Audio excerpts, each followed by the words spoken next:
Hey everybody, Polverized here, and welcome to my very first episode of Cooking with a Gamer, where I stray you from the dangerous path of too many nacho flavored cheese chips and lemon lime sodas. For our first episode, we will be doing a seasoned chicken with Spanish rice.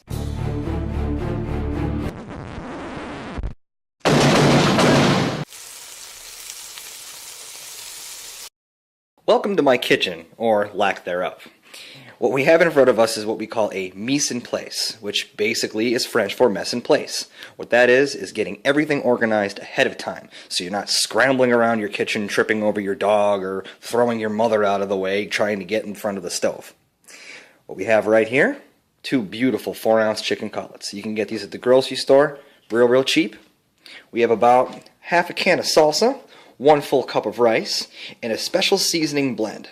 I like to call it my Mexican seasoning blend. It's got red pepper flakes, red chili pepper, a little bit of salt, some sugar, and a little teeny bit of cumin. Now, if you don't have the resources to go ahead and make your own mixes, you could just pick up a little package of taco seasoning or whatever kind of seasoning you want to season the chicken with. It's going to cost you about an extra 25 cents, nothing really major. And also in the bag there is about 2 to 3 tablespoons of oil. That is for marinating purposes. So we will start there. Alright, and this is the bag of seasoning and oil. And what I'm basically doing right here is I'm mixing the oil and the seasonings together as evenly as possible to get an even coating on the chicken.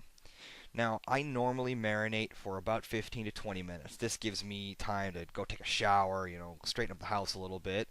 But you can marinate for up to 3 hours prior. But just be warned, your chicken will taste very strong with seasonings if you go that long. As you're wrapping up the bag, make sure that you have a good seal on it, because when you do lay this thing down, it has the potential to leak. And believe me, you don't want to clean up chicken juice and dried seasonings all over your fridge. It's a real big pain. Now right here we're going to fill up your pan of water. Pretty simple. You just want enough water in there so that it covers the rice with maybe about 1/4 of an inch, half an inch above the surface. This will allow for even cooking.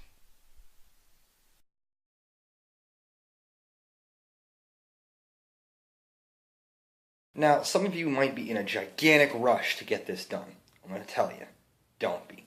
The whole process is going to take maybe 10 minutes. What are you going to miss? 1 game of Call of Duty? Maybe 2. I set my stove for medium-high at first. Then once everything comes up, I bring it down to a medium, maybe a little less than a medium. That's going to ensure quality with your food. Believe me, almost nothing in the world worse than burnt pans, because you're probably going to be the one who's going to have to clean them. Next very important question is, how can I tell when this thing is warm enough? Well, besides sticking your hand in it or using a laser thermometer, which I highly doubt any of you have at home, you can get a little teeny bit of oil. Maybe about, we'll say about that much. Really don't want too much oil. And what you're going to basically do is run it around the pan. Now you see how it's moving like that? Your pan is almost ready to go. Now the whole reason I didn't use a lot of oil is because we marinated in oil. You don't want your pan to be swimming, because then you're actually deep frying, and that's taking a lot of the health out of this. I love that sound. That is the sound of boiling water. Guess what time it is? Time to put your rice in the water. Now it's going to come right down. It's very important to immediately get a stir inside the rice. What I did right there was a perfect example of why you should always have your mise en place, because I forgot a nice little fork to stir this. This should be done within, if you're using instant rice, 2 to 3 minutes. If you're using the actual par-boiled grain rice, maybe about 5 to 7. Be patient. If it starts looking like this, you're doing it right. Just keep stirring. The rice will stick, burn your pot, and guess what you'll have? Burnt rice and a really crappy pot to clean. Now at about this point, your rice is going to be about halfway done. So, now it's on to the easy part, the chicken. Now, as I've previously mentioned before, you have to heat up your pan. It doesn't have to be scalding hot, but just hot enough. And you're going to get that chicken, and you're just going to lay it in the pan. Now, if you hear that noise, you're doing it right. Once again, lay it on in the pan. Always lay away from you, because if there is any residual grease, it'll bounce back and splash you, and third-degree burns are no fun. Now, like I said before, these are chicken cutlets. They don't need to be cooked for too long because of their sensitive nature. They're very, very thin. They're not as thick as a breast. And let's make sure the rice is still doing good. Looks like it's almost about ready. We'll get to draining that in a second. But right now, onto the chicken, the most important part. Now, because of how thin chicken cutlets are, you're not going to want to leave them on very long. 2 minutes, maybe 3, until you get this nice color. Look at that. Not too brown, not too light. Anytime. There you go. That is what you want.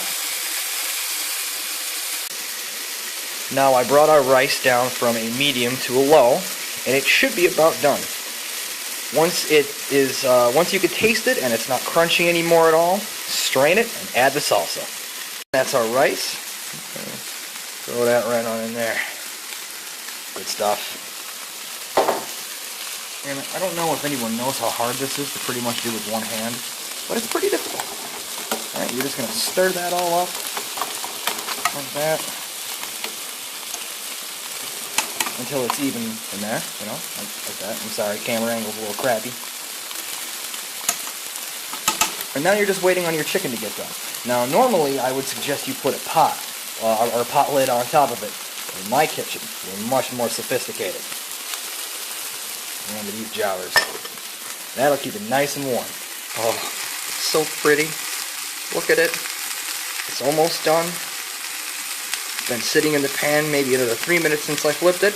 And now it's time to take it off the heat and check to see if it's done. There's 2 ways to tell if chicken is done. One, if you're lucky enough to be me, or like me, and you're actually a chef, you have one of these. It is a digital thermometer. What you're going to do is insert it into the thickest part of the chicken where this little tip will get the most exposure. And then this will give you a readout to see if it's done. Unfortunately, I think this chicken is way too thin to get an accurate temperature. So we're going to do it the old-fashioned way. This is your common kitchen knife, but what you're going to do is get the thickest part and cut. Now you see how I went right through like that? No resistance whatsoever? That probably means it's done. And we're going to pick it up and take a look.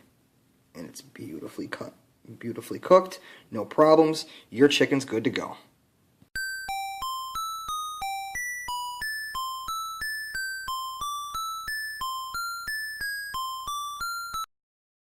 Well, YouTube, there you have it. A finished awesome chicken dinner. You're just missing one thing. Vegetables. Now, I know you guys don't have time to run out to the store, buy fresh green beans and saute them, so I suggest just get a can. Can't go wrong with it, easy to do. Throw it in the microwave for a couple seconds and you're good to go. Well, I hope you learned something. I hope you enjoy the meal. And as always, like, share, subscribe, and if you have anything to ask me, throw it down in the comments below. Now, you have some gaming to do, and I have some dishes to clean. Polverized out.